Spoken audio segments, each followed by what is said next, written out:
Hey everyone, and welcome back to this class, Deep Reinforcement Learning, Deep Learning in Python, Part 7. In this section of the course, we are going to extend our understanding of temporal difference methods. In particular, you know that what we've covered so far is called TD0, and that there is a more general form called TD lambda. This section is all about how to extend TD0 so that we can get TD lambda.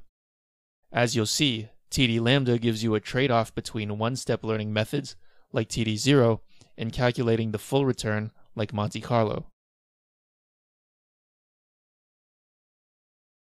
The first thing we need to learn about when discussing TD lambda is the n-step method, which is what this lecture is about.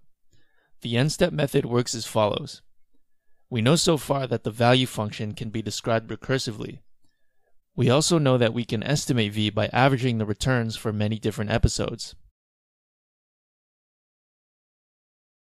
And we also know from TD0 that we can estimate g itself by using our current estimate of v.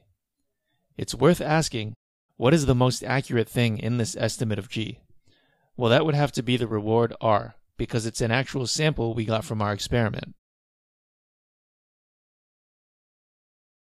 So it's plausible then that if we use more r's and less of v, that our estimate of g becomes more accurate.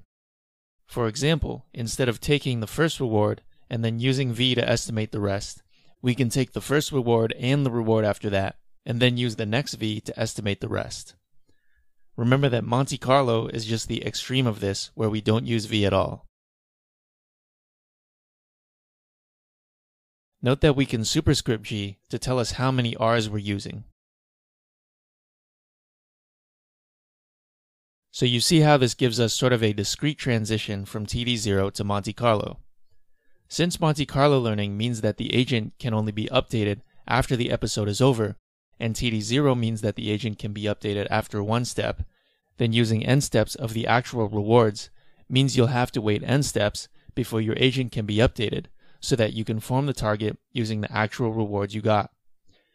In general, if we want to use n steps of r, we would create the target as follows. For updating v, if we're doing the prediction problem, the update equation doesn't change. The only change is to g itself. The only thing you have to do is wait n steps before you can update v for the state you are in now. The same thing of course applies to both tabular methods and function approximation methods. This of course can be extended to the control problem as well, where we use q instead of v. If we're doing sarsa, the update will be in terms of the chosen action, and the chosen action will always be greedy or epsilon greedy with respect to q.